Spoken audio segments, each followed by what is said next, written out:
நேற்றைய தினம் திருச்சி ஸ்ரீரங்கம் அரங்கநாதர் கோவிலில் ஒரு முதியவரை 2 காவலர்கள் தாக்கும் காட்சியை பெரும்பாலான மக்கள் பார்த்திருப்பீர்கள்.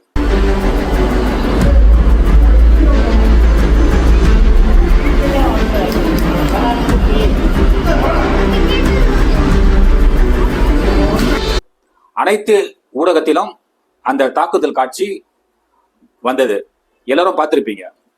இது பார்க்கும் பொழுது யாராக இருந்தாலும் சரி, அது காவலராக இருக்கட்டும், யாராக இருந்தாலும் சரி, நம்ம மனசு எவ்வளவு கஷ்டப்படுது பாருங்களா. அவர் யாரோ ஒருத்தர் தான் இருந்தாலும் ஒரு முதியவரை கண்மூடித்தனமாக 2 காவலர்கள் தாக்குகிறார்கள்.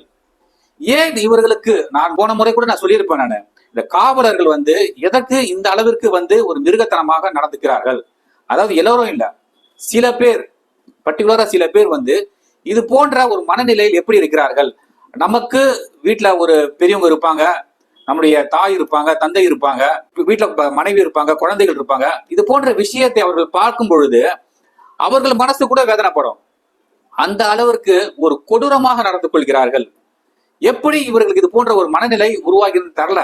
அது ஒருத்தர் கோயில படுத்துட்டு இருக்காரு, அவங்களுக்கு இடம் இல்ல, சாப்பிட கொடுப்பாங்க, சாப்பிட்டு படுத்துப்பாங்க, அதுதான் யாசகர் நம்ம சொல்லுவோம் அவங்கள.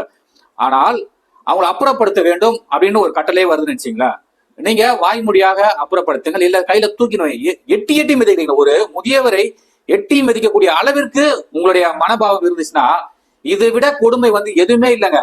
இதுதான் ஒரு மோசமான செயல், அருவருக்கத்தக்க செயல்.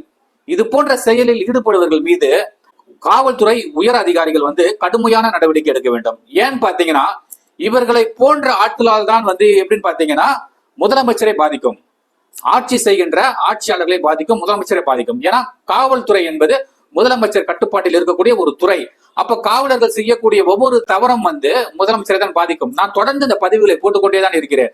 அதாவது காவலர்கள் செய்யக்கூடிய சிறு சிறு தவறாக இருக்கட்டும், பெரிய தவறாகட்டும், எல்லாமே முதலமைச்சரை தான் பாதிக்கும் அப்படின்னு சொல்லிட்டு அந்த அளவிற்கு இவருடைய நடவடிக்கை இருக்கிறது. இவர்களை போன்றவர்களை என்ன பண்ணனா, இப்ப திருச்சி கமிஷனர் என்ன சொன்னார்னா, உடனே பணி இடை நீக்கம் செய்திருக்கிறார். இவர்கள் எல்லாம் பணி இடை நீக்கம் செய்யக்கூடாது, பணி நீக்கம் செய்யுங்கள். பணி நீக்கம் செய்து ஒரு சாதாரண மனிதர் ஒருவரை அடித்தால் சட்டத்தில் எந்த செக்ஷன்ல நீங்க அவர்கள் மீது வழக்கு பதிவு செய்து நடவடிக்கை எடுப்பீர்களோ அதே போன்று அவர்கள் மீது எஃப்ஐஆர் போட்டு நடவடிக்கை எடுங்கள். சட்டம் எல்லோருக்கும் சமம். மீண்டும் மீண்டும் சொல்கிறேன், சட்டம் எல்லோருக்கும் சமம்.